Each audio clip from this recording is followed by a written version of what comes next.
Ano ba yung totoong pangarap mo para sa sarili mo? Ako? Gusto kong maging stewardess para makapag-travel ako around the world at may pasyal ko si Mama. What I mean is, ano ba yung totoong dream mo for yourself? Totoo. Oh. Gusto kong maging singer o kaya actress. Di mo natatanong, biritera to. Aba? I can hit high notes. Wow. Ikaw, IT course mo, diba? Gusto mo ba maging programmer or web developer? Parang gusto ko na rin maging singer. Pwede rin aktor. Yun. Talaga ba? Pareho na tayo ng pangarap. Actually, ngayon lang. Kasi yun yung pangarap mo eh. Siyempre, gusto ko, pa yung kasama mo sa pangarap mo.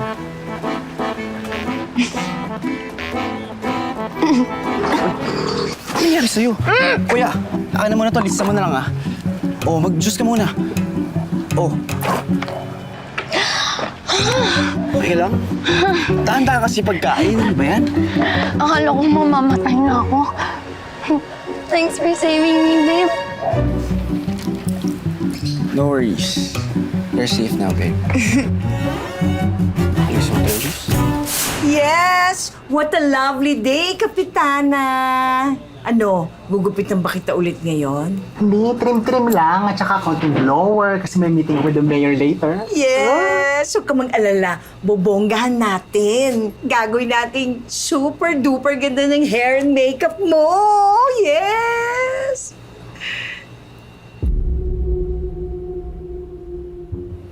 Ganda ko na. Kaya bilib na bilib talaga ako sa iyo eh. Simula pa lang na lumipat ka dito sa lugar natin. Alam mo, idol na kita. Kasi ano mo, di ba, single mom ka? Pero tingnan mo, napalago mo tong negosyo mo mag-isa. At saka napalaki mo yung anak mo na napakaganda at napakagalang.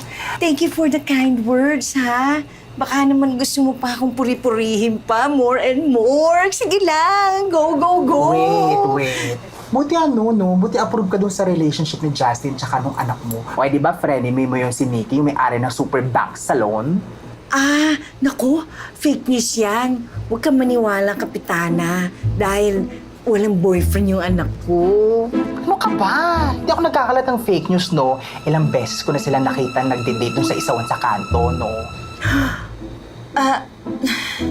Could it be true?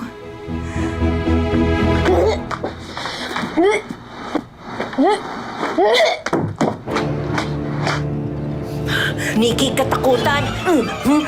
Nikki, katakutan! Ha? Ano? Ay, sorry. Sorry. Ma! Huwag kang sumasagot-sagot ka pa. Humanda talaga sa akin. Bitawan mo na. Justin na yan! Tama na! Trigger ka ba? Inaano pa yun? Hayop! Patay sa akin talaga ni Justin na yan! Patay sa akin yan!